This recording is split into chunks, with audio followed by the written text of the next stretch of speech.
tumsifu Yesu yu hai. Yu hai Jehova, yu hai milele.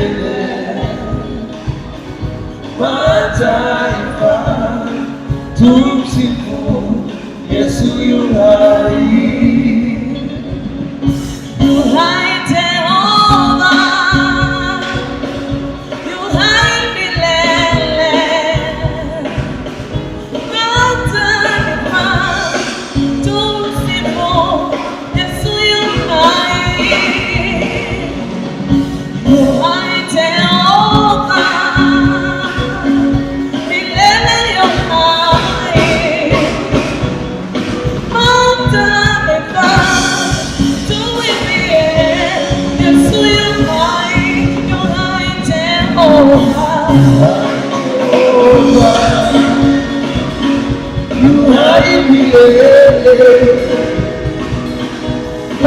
Mataifa tumsifu Yesu yu hai. Yu hai Jehova, yu hai Jehova, yu hai milele. Mataifa tumsifu Yesu yu hai. Yu hai Jehova, yu hai milele. Mataifa tumsifu Yesu yu hai. Yu hai milele.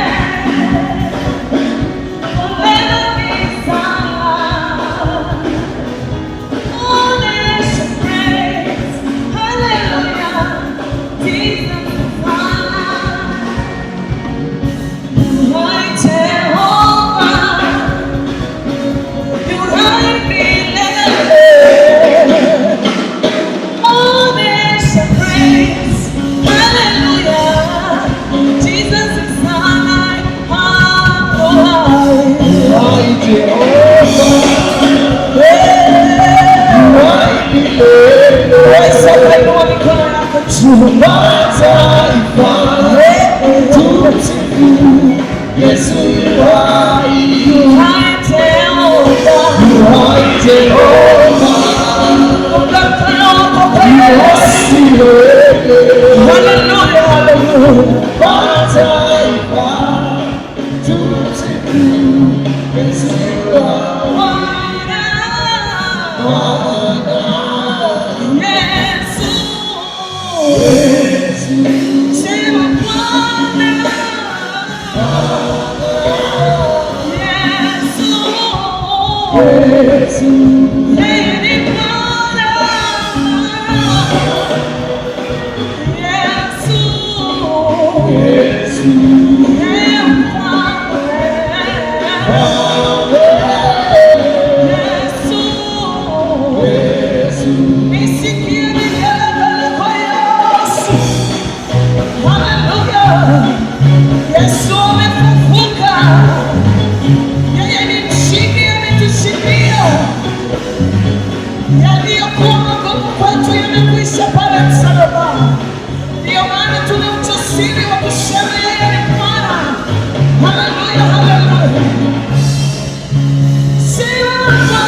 Tuanze ibada hii kwa jina la Baba na la Mwana na la Roho Mtakatifu.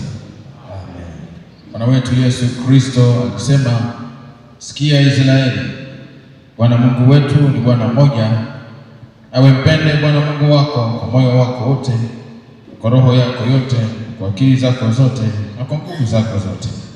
Hii ndio amri iliyokuu tena ni ya kwanza, na ya pili yafanana nayo ni hii: Pende jirani yako kama nafsi yako.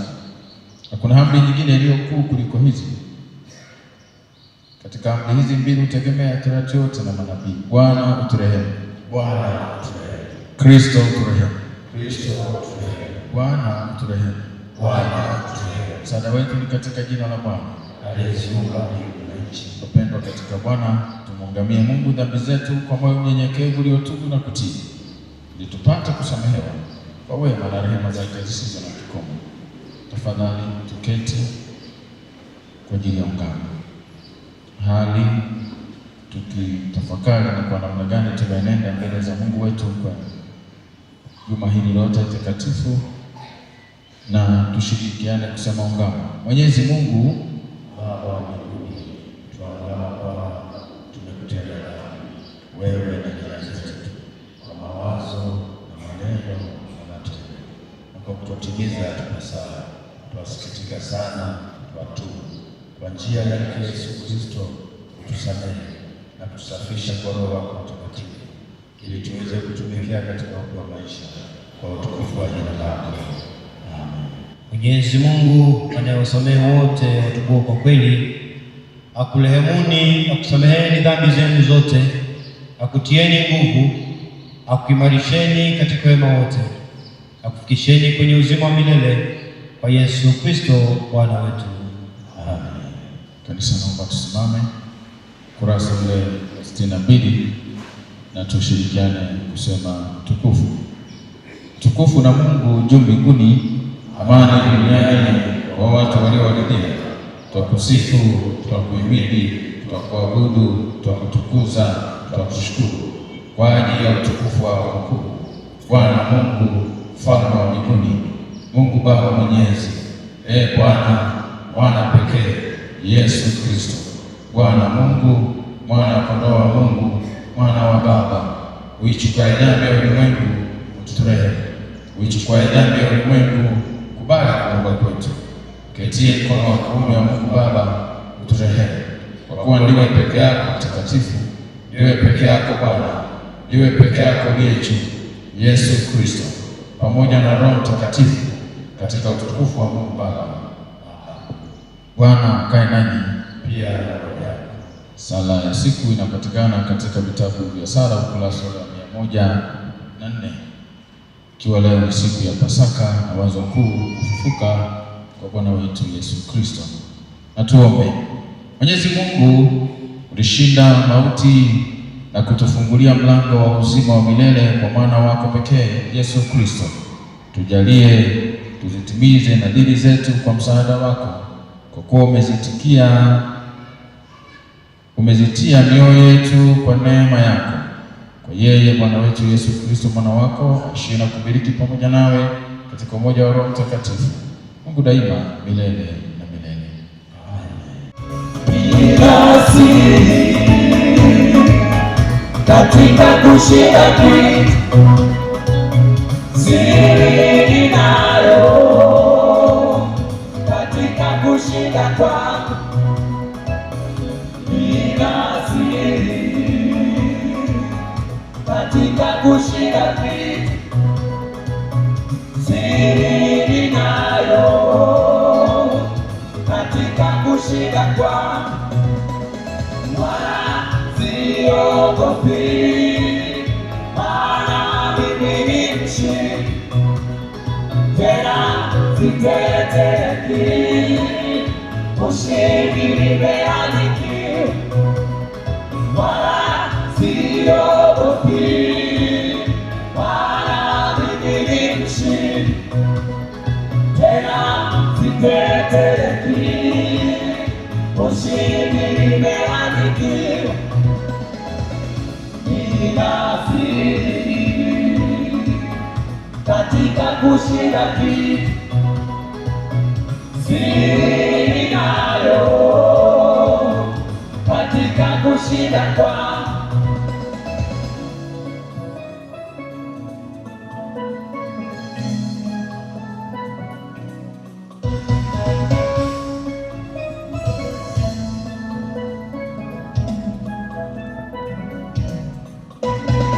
Wala siogopi,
Sikilizeni neno la Mungu kama lilivyoandikwa katika kitabu cha nabii Isaya sura ya 25 nikianza na mstari ule wa 6 hadi mstari wa 9. Nitasoma kwa msaada wa Mungu. Na katika mlima huu Bwana wa majeshi atawafanyia mataifa yote karamu ya vitu vinono, karamu ya divai iliyokaa juu ya urojorojo wake, karamu ya vinono vilivyojaa mafuta, karamu ya divai iliyokaa juu ya urojorojo wake iliyochujwa sana. Naye katika mlima huu atauharibu uso wa sitara iliyowekwa juu ya watu wote, na utaji ule uliotandwa juu ya mataifa yote. Amemeza mauti hata milele, na Bwana Mungu atafuta machozi katika nyuso zote, na aibu ya watu wake ataiondoa katika ulimwengu wote, maana Bwana amenena hayo. Katika siku hiyo watasema, tazama, huyu ndiye Mungu wetu, ndiye tuliyemngoja atusaidie. Huyu ndiye Bwana tuliyemngoja, na tushangilie na kufurahia wokovu wake. Na hili ndiyo neno la Mungu.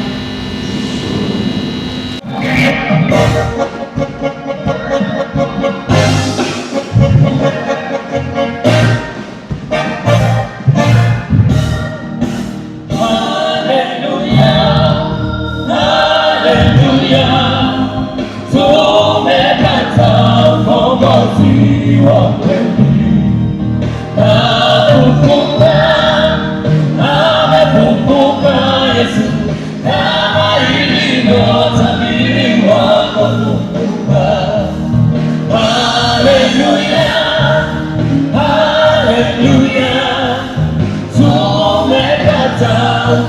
ukombozi wa kweli. Amefufuka Yesu, kama ilivyotabiriwa kufufuka.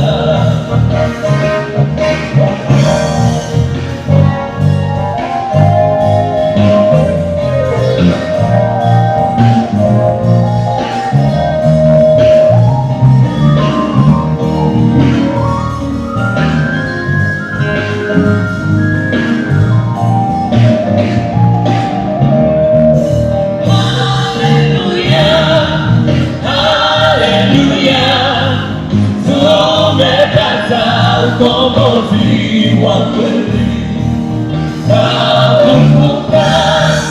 Amefufuka Yesu, kama ilivyotabiriwa kufufuka.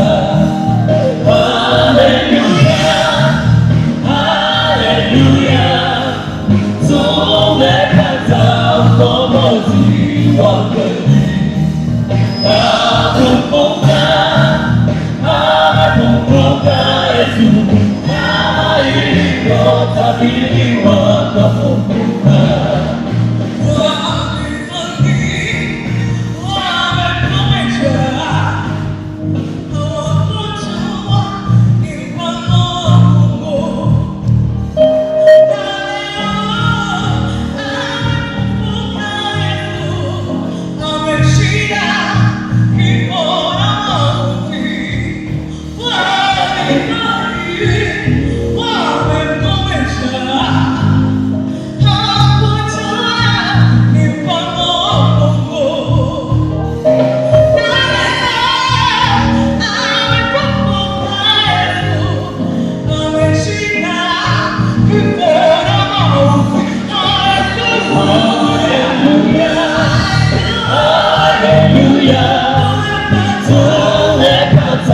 Ukombozi wa kweli. Amefufuka Yesu, kama ilivyotabiriwa kufufuka. Haleluya, haleluya, tumepata ukombozi wa kweli. Sikilizeni neno la Mungu kama lilivyoandikwa katika waraka wa kwanza wa Paulo mtume kwa Wakorintho sura ile ya 5 tukianza na mstari wa 7 mpaka mstari wa 8. Nitasoma kwa msaada wa Mungu. Basi jisafisheni, mkatoe ile chachu ya kale, mpate kuwa donge jipya, kama vile mlivyo hamkutiwa chachu. Kwa maana Pasaka wetu amekwisha kutolewa kuwa sadaka, yaani Kristo.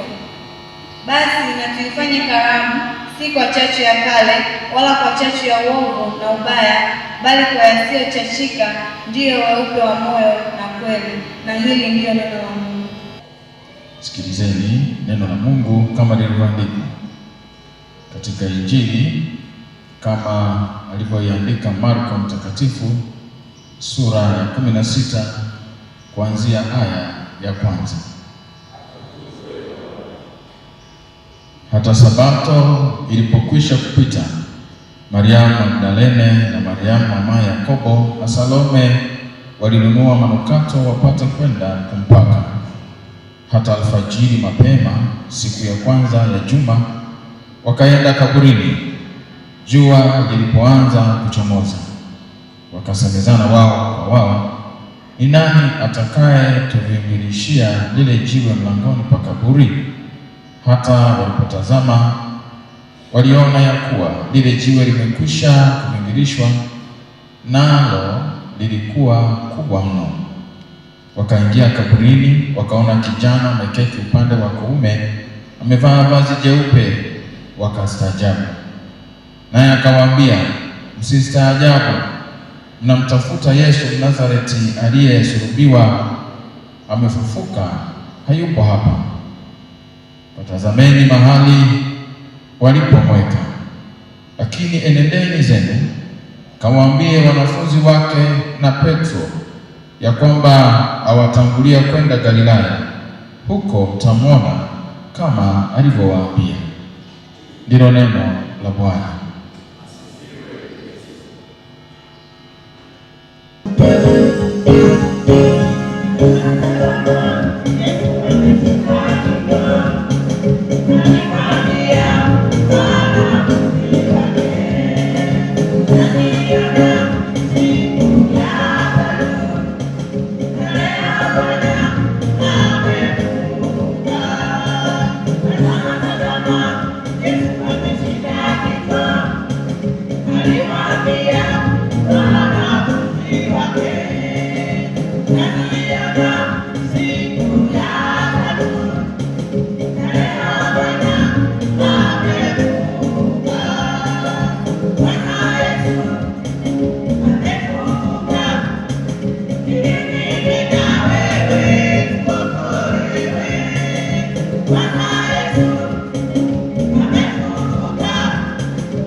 I should be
juhudi zetu, bali ni kwa neema hatukustahili.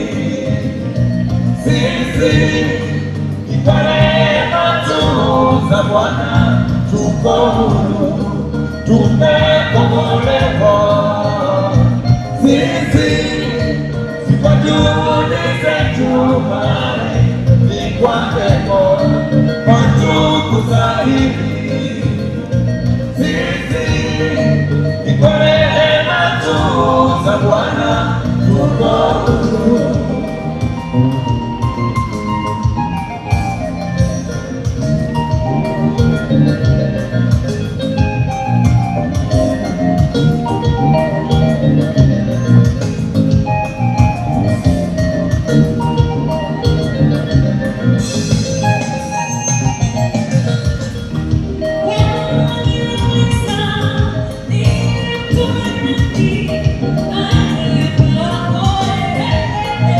Watu wangu,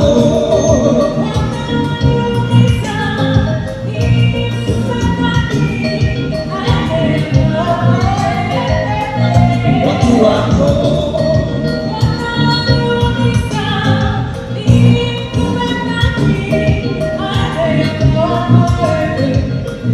watu wangu,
Kristo Mungu aliye hai.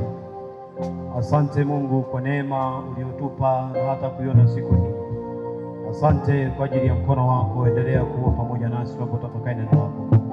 Tunayaomba haya katika jina lako Yesu Kristo, na kila mmoja aseme amen. Kanisa, Bwana Yesu asifiwe. Kanisa, Bwana Yesu asifiwe. Nichukue nafasi hii kukupongeza wewe uliyechaguliwa kuiona siku hii kwa neema ya Mungu. Bwana Yesu asifiwe. Biblia inasimulia tukio la ufufuo wa Bwana wetu Yesu Kristo, na kina mama wamepewa heshima ya kuwa watu wa kwanza kwenda kaburini. Mariamu Magdalena na Mariamu mama yake Yakobo na Salome wanakwenda kaburini kujiridhisha kwamba Yesu yupo, na kwa kweli wanakwenda wakijua hawana mpango wa kwamba wanakwenda kuangalia amefufuka. Kwa Wayahudi, mwili ulipowekwa kaburini, kuna watu waliokwenda kuupaka mafuta, na wao wanakwenda kwa kazi ya kupaka mafuta. Hawakuwa na fikira ya kwamba Yesu atafufuka. Wanakwenda kutimiza ile desturi yao ya Kiyahudi. Lakini Biblia inasema kitu kilichowaletea shida wanawake hawa ni swali walilojiuliza. Makaburi ya Kiyahudi sio kama haya ya kwetu. Makaburi ya Kiyahudi yalikuwa ni pango ama jiwe lililochongwa, na linapozikwa linawekewa mlangoni jiwe kubwa zaidi ili mtu mwingine asiingie. Sasa wanakwenda wanataka kupaka mwili ule mafuta. Swali akilini mwao, mstari wa 3 Biblia inasema wanaulizana, ni nani atakayetuviringishia lile jiwe? Wametembea wakiwa na hofu na maswali haya. Lakini Biblia inasema walipofika kaburini wakakuta jiwe halipo, na hata walipoingia kaburini Yesu hayumo. Yesu ameshafufuka. Wakamwona malaika ameketi upande wa kuume, wakamuuliza, akawaambia, mnayemtafuta hayupo hapa. Usimtafute Yesu katikati ya wafu, yeye yuko hai. Yeye yuko hai. Aliwaambia siku ya 3 atafufuka, na amewatangulia kwenda Galilaya. Bwana Yesu asifiwe. Yesu tunayemtambua anatujua, na wakati mwingine hatuhitaji kupretendi kwake. Ukiamua kumwabudu, mwabudu katika roho na kweli. Ukiamua kusimulia matendo yake, yasimulie kikweli kweli. Na ndivyo Mariamu Magdalena na Mariamu mama yake Yakobo wanakwenda kwa ujasiri. Shida walioikuta, ushahidi wa wanawake wakati wa Wayahudi haukuaminika. Walipokwenda kusema habari za Yesu amefufuka, kina Petro na kina Yohana wanasema, hapana, sisi mpaka twende tujionee wenyewe, ninyi hamwezi kutuambia. Biblia inasema wakakimbia kwa spidi kubwa sana, na mwingine mpaka akakimbia na kabuku takadogo, kwa spidi kali sana. Wanapofika wanakuta Yesu hayumo. Lakini pamoja na wao kurudi, Biblia inasema wakaleta ujumbe kwa wanafunzi wa Yesu, na mtu mmoja kati yao akasema hivi, pamoja na wanaume kwenda na kusema hayo, mimi bado sijaelewa. Tomaso anawaambia, nisipoona mikono yake na kuigusa na nikajua ndiye aliyepigwa mkuki, ndiye aliyechomwa misumari, bado sitaamini. Akabaki katika mawazo ya kuhangaika. Lakini nataka nikwambie habari ya mjini, whether you like it or not, Yesu yuko hai. Hata kama una shaka na doubt yoyote, Yesu yuko hai na ameleta ukombozi mpya ndani ya maisha yetu. Hayuko tena kaburini. Usimtafute kaburini. Hayuko katikati ya wafu. Yeye ameshinda. Kaburi halikumweza, wala walinzi hawakumweza. Biblia inasema walinzi wote walikimbia, maana tetemeko lilikuwa la kutisha. Yesu amefufuka na yuko hai. Lakini tukio hili tunapoadhimisha, habari ya kufufuka kwa Bwana wetu Yesu Kristo linatufundisha nini? Mimi nitumie mambo machache kusema haya.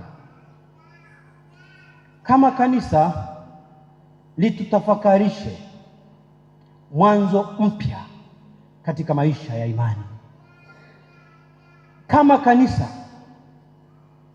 litusaidie kutengeneza mwanzo wenye mabadiliko katika imani. Na siku ya Pasaka kwa Wayahudi walitengeneza kitu cha tofauti. Yaani kwa mfano, hata kama mtu alikosa cha kufanya, kama ana kitanda ambacho kilikuwa kimeangalia huku, aliamua kukibadilisha kitanda kikaangalia huku, ili tu aseme kuna mabadiliko. Na kama kanisa hatuna sababu ya kuishi kwenye desturi ya kwamba tumekuwa na Kwaresma na jana tumehitimisha Kwaresma, tumekuwa wanyenyekevu sana wakati wa Kwaresma. Sasa baada ya kuwa Kwaresma imeisha, tunafungulia mbwa. Unajua kufungulia mbwa? Ukisikia kwenye mpira wamefungulia mbwa, yaani wewe ondoka. Wanaingia wasiohitajika kwenye mpira. Tutengeneze maisha mapya ya kiimani ya kumtambulisha Mungu wetu kwa kutenda haki na kuwaonyesha wengine upendo wa Mungu. Na kanisa lina wajibu mkubwa wa kuyatenda haya. Na haki ya Mungu ikipotea mahali popote, iwe kanisa ama taifa, haliwezi kuwa salama. Kauli mbiu ya Tanzania yetu, amani ilindwe na amani ithaminiwe, ili isiepushe kupotezwa na mtu yeyote. Amani tunaoizungumzia ni amani ambayo Biblia inasema amani ya Mungu iamue mioyoni mwetu katika kila jambo tunalolitenda. Sasa amani hiyo itunzwe katika mioyo yetu kwa kutenda haki na kutenda uaminifu katika mambo mbalimbali ambayo Mungu kwa dhamana yake ametukabidhi sisi kuyaongoza katika maeneo yetu ama mazingira yetu. Tutunze na tuonyeshe upendo wa Mungu katikati ya watu wengine. Lakini jambo la pili, tujiepushe kuwaumiza wengine kwa namna yoyote, ili waione furaha na amani katika maisha yao. Na wakati mwingine tumeipoteza amani kwa sababu ya maslahi yetu binafsi. Watu wamefikiri habari za mambo yao, wakafikiri habari za nguvu zao. Na hata mataifa mengine yanayopigana duniani, wakati mwingine ukiangalia chanzo cha asili ya matatizo yao ni kuangalia tu kwamba nani mbabe wa uchumi duniani. Lakini anafikiri nani mbabe wa uchumi duniani wakati anawaumiza watu wengine wasiohusika. Hapa tunapozungumza, huko ungeenda Irani leo, usingekuta watu wana utulivu kama wewe ulivyotulia hapa. Ukienda Teherani huko, kuna watu hata hawajui leo ni siku gani. Lakini kuna watu hawajui saa moja ijayo maisha yao yako wapi. Lakini ukiangalia nani amewafikisha hapo?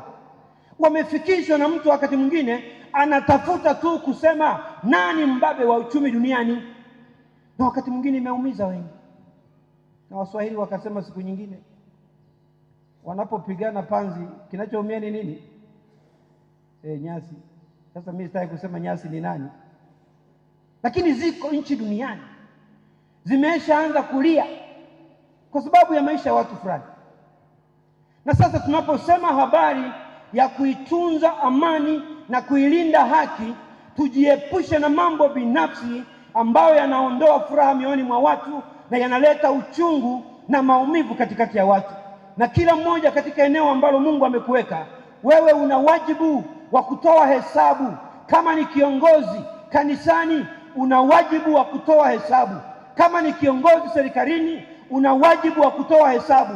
Usiishi kama umefika. Iko siku moja utawajibika kwa Mungu aliyekuleta duniani, na kazi hiyo aliyokupa amekupa kwa ajili ya utukufu wake. Ukiitenda kinyume cha Mungu, iko hukumu kwa ajili yako, kwa ajili ya kazi uliyopewa. Tenda wema, usiwaumize wengine kwa nafasi yako ya kazi, kwa cheo chako cha kazi. Wape furaha na amani, waishi katika dunia yenye furaha. Bwana Yesu asifiwe. Na usisahau hii, mbegu yoyote unaoipanda utaivuna.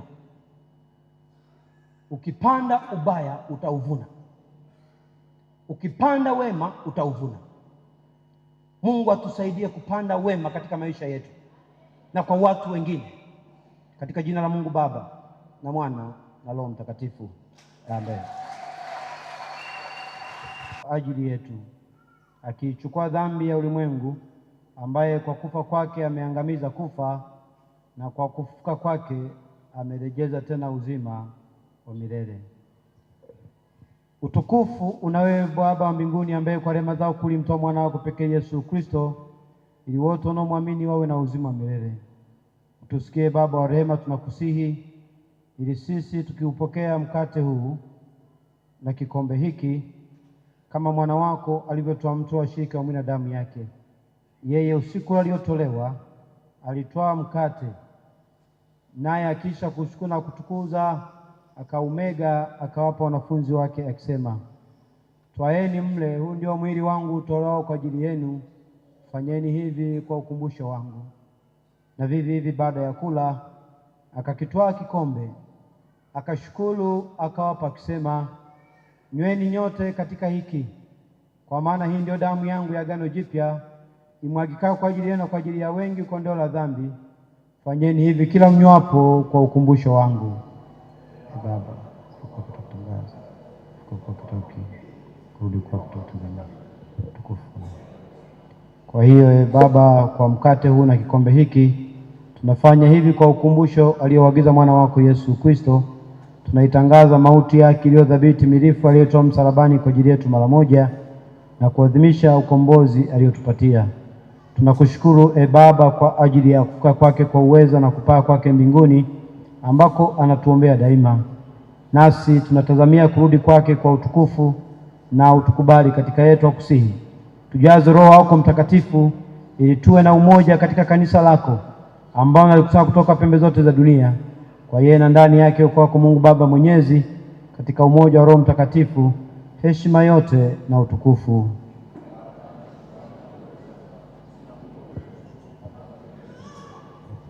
Mkate tumegao ni ushirika wa mwili wake Kristo.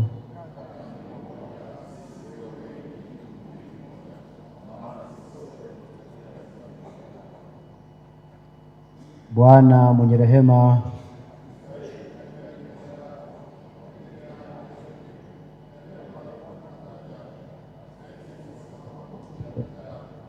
aliye ni Bwana usibadilika, sifa yako ni kuwa na rehema daima. Kwa hiyo Bwana wa neema, tujalie tule mwili wa mwana wako mpendwa Yesu Kristo na kunywa damu, ili sisi wenye dhambi tusafishe mwili na roho, tukaishi siku zote ndani yetu. Ndugu zangu, na tukaribie kwa imani tule mwili wa Bwana wetu Yesu Kristo aliotoa na kunywa damu yake aliyomwaga kwa ajili yetu. Tukumbuke ya kuwa alitufia sisi, nasi tumpokee mioyoni mwetu kwa imani na shukrani. Mwili wa Kristo kulindeni hata uzima wa milele, na damu yake Kristo ikulindeni hata uzima wa milele. Tuwaombe, tutakuwa na mistari miwili hapa mbele, kwa tunaweza kuja.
ipitayo fahamu zetu zote, ikatulinde katika nia ya kukujua wewe Mungu na kuupenda, na mwana wako Yesu Kristo aliye Bwana wetu. Na baraka ya Mungu Mwenyezi, Baba na Mwana na Roho Mtakatifu ikae nanyi nyote sasa na hata milele. Bwana wetu Yesu Kristo alisema, kama Baba alivyonituma mimi, mimi nami nawapeleka ninyi, enendeni kwa amani.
Upendo